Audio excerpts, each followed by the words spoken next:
Let's go, man. I always answer the same, man. I mean, I feel very grateful with Davison for what we did in the UFC, in the MMA, for our careers, for the history of the sport. But I mean, of course, I feel happy at the same time, to fight with another guy. I felt this kind of fresh air when I fought against Kaikar France in Dallas, and this one is the same. I feel very cool. Pantoja was here earlier. He had a lot of respect for you. But I know he was kind of like right in front of your face saying, let's fight, let's get this going. Did that make it kind of personal for you at all?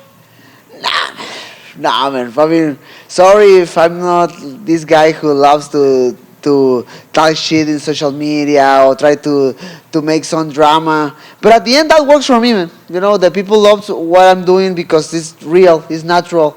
So I don't have nothing personal against Alexandre Pantoja. For sure, this competitive part of myself, knowing he beat me twice in the past, give me a different flavor for sure. But at the same time, I'm just thinking about the opportunity, man. The opportunity to, hey, if you beat Alexandre Pantoja in the T-Mobile Arena, International Fight Week, man, your legacy, man, your legacy. So I'm just like very focused in that last goal to win my next fight, my second first title defense.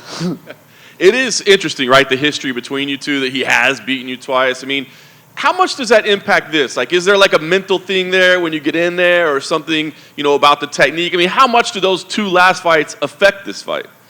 I mean, I don't know how he's managing this new fight against me because I've been like watching like a stalker all his interviews and everything, and I can see it, and he say no, but I can feel like he's motivated. Like, hey, I know I beat him, I can do it again. He has this that kind of sensation. I can see it in his face and how he in his body language.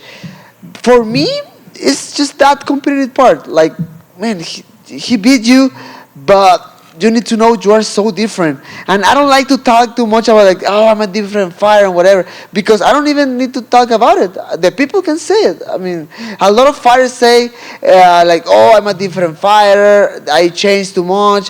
But then you watch their fights and it's kind of the same, But my situation, I always put this example, like, it's very similar, for example, with Charles Oliveira.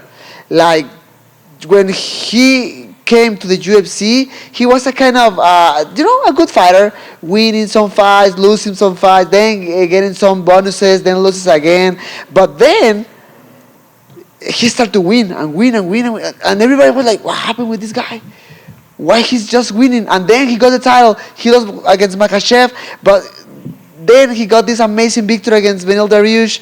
So I think it's very hard to find example like that, and I feel I'm that kind of example. I just changed. I'm just different. Talking about the technical part, talking about the mental part, and that's it, man. I just want to show that to the world this Saturday. I don't want to talk too much about it, but man, I'm ready. I'm ready to shine this Saturday. Last thing for me, you had this long chapter with Davison Figueiredo, and then you mentioned this one kind of for your legacy to get the. Are there other fights that you see on the horizon for yourself that you need for your legacy or you want for your legacy? Yeah, man, I'm focused in Pantoja right now. I know I can start to talk and say like, hey, I want to fight with this. But man, I can't disrespect Pantoja right now. And actually, I don't want to say any name right now.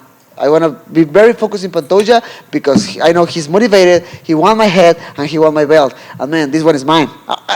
Not this one, but you understand. Brandon, right here. You mentioned, this is the first defense of the second reign. What do you want this one to be different compared to your first time, like both mentally and just how you're trying to perceive yourself as a champion? Yes, I was talking about this before. I remember my first title defense in Anaheim. Everything changed, talking about I mean, my media obligations, all the cameras, the interviews. Man, that can be very stressful at the end. I remember myself finishing. I don't know. I remember Tuesday or Wednesday after all the media. I went to my room. I was like, oh man, I'm so exhausted. I mean, I'm done. But then I remember, like, oh, now you need to train and sweat because you need to make weight this Friday. Like, oh my goodness. So I just tried to learn from that. Do you, And yeah, do you feel like in hindsight maybe you weren't quite ready for that and now you are? yeah, I mean, for sure. I mean, the experience. I mean, I know it. Every single fight, I know what is coming. You know, I speak English, I speak Spanish, so I know every single interview is both languages. For example, I'm just doing examples, and I change my trainings. For example, and now I train in the morning, and spend all my energy in that training. Then I go for the media, and if sorry, but at the end, if I'm tired, like I mean, if I do a bad interview. And the last fight, I know the transition between camps, you went to Fortis and it was a little bit chaotic, but now you've had, the full proper camp with Safe and everything. Can you just talk about how that relationship is growing and what it's been like to train there? Man, Safe and we made a huge connection almost immediately. So last year, 2022, came with a lot of drama. Because I changed my team from Tijuana to Kansas City with James. The people know what happened. Then I needed to find immediately another head coach. Safe came with us, trying to help. And we make that connection immediately, and that works because when we start to work together, we had just like 4 weeks to prepare for Davis and Figueiredo in Rio. So, man, we did an amazing time in a short period of time. For this new training camp, I went to Dallas. I went to Fortis MMA. I meet all the guys. Everybody were very nice with me. And man, the training camp was insane. Was very hard. But I love that because at the same time we keep this balance between a crazy hard training camp and taking care of my body. Getting that recovery you needed at the end of the week. So man, I'm just excited. I'm just ready to fight. I'm dying right now. I need food. I need some pics or whatever. But just give me that, and after that, just kicking asses sometime this Saturday. Brandon, over here. If I had told you when you lost to Alexandre the first time and the Ultimate Fighter that you'd be fighting a third time, but for the UFC title, like years later, what would you have said then? I don't know. Maybe yes, because I was very young. He was having a good moment, and in my mind, when I lost against him, yes. For example, maybe.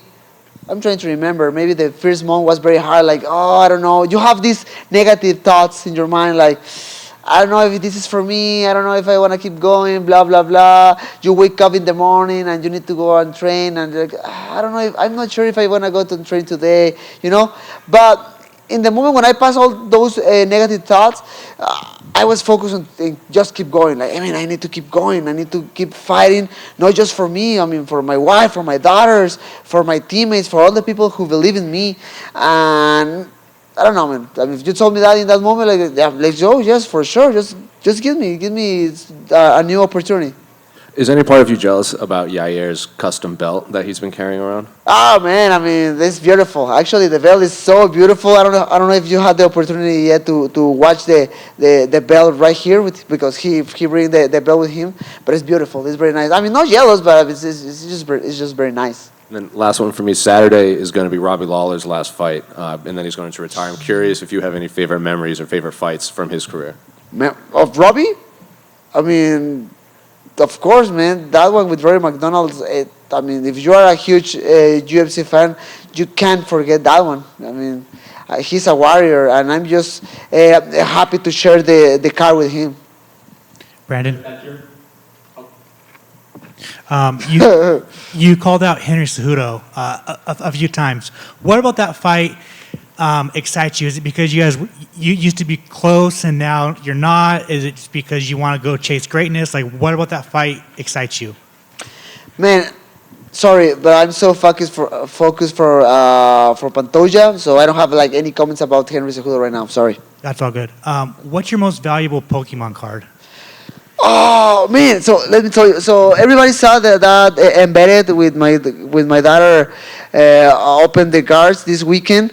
She opened a package with a really value a Japanese card about Mew in a new collection. It's Pokemon 151. It's about the first generation of Pokemons. That one is very cool. It's in gold. I actually it's funny because I told her like, hey, we need to take care of this one because maybe I pay the college with this one. So you never know. Awesome. Thank you. Right Oh, right here. Hi, how you doing? So is on top, the second time you guys fought was on the prelims. How does it feel that both you guys have elevated your careers to the point now that you're in the co-main event of one of the UFC's premier events? No, man, I'm happy for him and I'm happy for myself. Obviously, at the end of the day, I'm fighting for this. I don't know. In the past, I was just happy thinking hey, hopefully one day I'm gonna fight in the International Fight Week. Not even thinking about belts, not even thinking about main events or main cards. I just wanna fight there. Awesome. But now, I don't know, nothing. I mean, I'm fighting that. Pantoja, happy for him for what he's doing. And there's three teams that are guaranteed like death, taxes, and both you guys for like second fight. So, as far as the fight goes, is there a level of importance of stealing the show, putting on an incredible fight, or is it about beating him and keeping it about is pleasing the crowd one of those top priorities as much as? Oh man, my mind is right now is focused just about the winning, man. I just want to win. I don't care nothing more. Man, I'm just so focusing win, man. Oof, just to think about winning right now, my skin, man. I just want to win. Brandon, over. One question from me. So this is the first time fighting in Las Vegas in 3 years. How's it feel to be back, and how do you feel about the reception you got? Man, I'm expecting a lot of Mexican flags around the arena, around the T-Mobile this Saturday. So the first time was against Kaikara France, 2019. That was cool, but I think it was the second or third fight of the card. The last one was at the Apex against Davison with no crowd for the pandemic. Now we came in a different way for sure, and man, I'm expecting fireworks from the people. Thank you so much. Fernando, por aquí en español, por favor, buenas tardes. Claro. Buenos días. Ya tú tuviste una rivalidad muy grande con Figueiredo de 4 peleas. Sí, señor. Esta es una tercera también, es otra rivalidad dura. ¿Cuán similar y a la misma vez cuán diferente es esta serie de peleas? Si la comparas con las que tuviste con Figueiredo, ¿cómo la ves tú? ¿Similar y diferente? Claro, mira.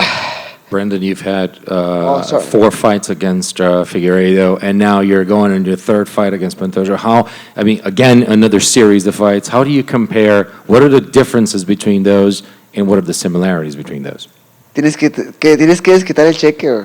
Para que le entiendan, para que todos. Claro que sí.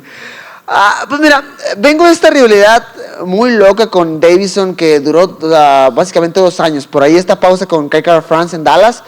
Pero, 2 años intercambiando palabras con Davison en redes sociales, las entrevistas, el estrés, el campeonato. Obviamente de que Davison estaba bien duro y que las peleas fueron complicadas. Entonces, no te voy a negar que a pesar de que voy a otra rivalidad, esta pelea me da un aire de frescura. Simplemente el hecho de haber estado en un campamento donde entrené diferente, hice un plan de pelea diferente para otro peleador específico. Sí te da como que cierto aire de ligereza, de frescura. A la vez pensando en que sí, entiendo y tomo muy en cuenta el hecho de que ya es Alexandre Pantoja un rival que también pues conozco de cierta manera, ¿no? I've had a rivalry of basically 2 years of Davis and Figueiredo, not just the fights, but also exchanging words on social media. Really, it took its toll, except for the break against Kaikara France. It was pretty much it all the time. And although this is it is a series now, I do have to say there's a refreshing aspect to this. Just training for a new fighter, getting ready for a new challenge. There's something light about doing that, so it's a pretty cool thing. ¿Cómo te preparas mentalmente?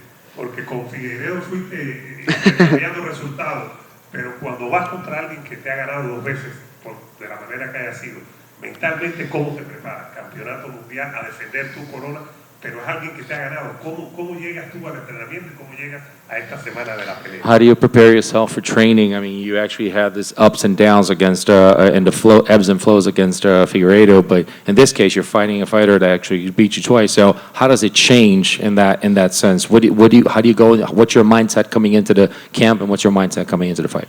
Claro, mira, es obvio que tomo en cuenta ligeramente el hecho de que perdí con él. No lo puedo borrar de mi pasado y es un hecho, ¿no? Pero partiendo de ahí, lo único que he tratado de hacer para este nuevo combate es aprender de qué hice mal, de qué hice bien y qué hice mal en esos combates, ¿no? Porque a pesar de que pierdo y que sé que cometí muchísimos errores, hay cosas que todavía logré hacer de buena manera. Entonces, solamente trato de agarrar la experiencia, trato de agarrar toda la madurez posible, de ver esto como un nuevo reto y no enfocarme tanto en la derrota, sino ver esto como una forma diferente y nueva de seguir formando mi legado. Creo que es lo más importante, ¿no? Es lo que comentaba ahorita en inglés, de que, hey, o sea, esta oportunidad es de que, hey, vas a ganarle al tipo que te ganó en el pasado, en International Fight Week, con la arena repleta de posiblemente banderas mexicanas. Siento que esta va a ser una oportunidad muy chida. Se me pone la piel de gallina cuando nada más pienso en eso. Of course, I can't forget the fact that I had lost the fights. You can't delete that from your past, but I do look back at those fights and I see the things that I've done well and I think that I didn't do so well, and that even though there are losses out there, there are things in there that maybe that we can keep for future fights. And again, just like I was telling everyone in English, this opportunity, just, hey, fight this guy who beat you twice, beat him here, beat him to keep the title, beat him in a full arena, International Fight Week, possibly full of Mexican flags. I mean, I just try to see it as a new challenge for me. Para seguir el español, Jesús Aguilar, Yasmín Jauregui, tu gran amigo Edgar Chávez, Jair Rodríguez, Brandon Moreno. La gran Qué chido. Con 5 peleadores mexicanos. ¿Cómo te sientes? Just to follow the questions in Spanish, you heard it. You got Yasmin Jauregui, you got Edgar Chávez, you got Jesus Aguilar, you got Jair Rodríguez, and you have Brandon Moreno. What a party full of Mexicans. How do you feel? Mira, antes que nada, pues ya he tenido este tipo de momentos en el pasado, ¿no? Cuando compartí cartelera con varios mexicanos en Ciudad de México, la cartelera de Anaheim, por ahí estaba Silvana y por ahí me olvido de los demás, pido una disculpa. Michael estuvo, si no me equivoco, a lo mejor no mexicanos, pero compañeros.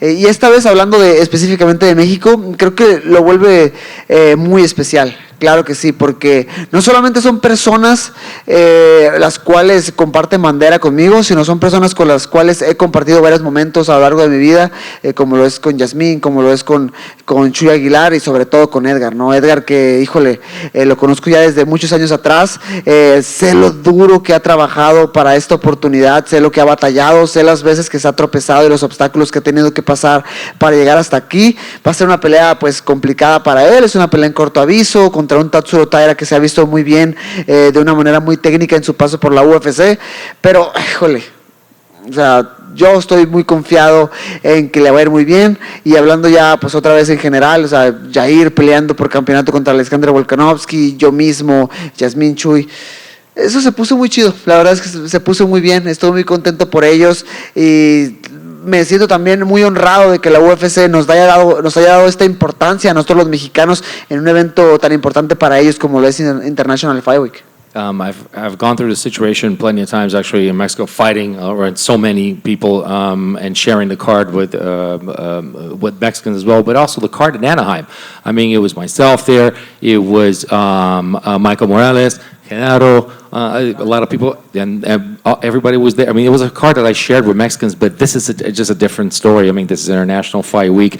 These are not just compatriots that share a flag with me, but many of them, actually, we share different moments in training. I mean, with everybody that's coming up, you see Jair fighting for the title.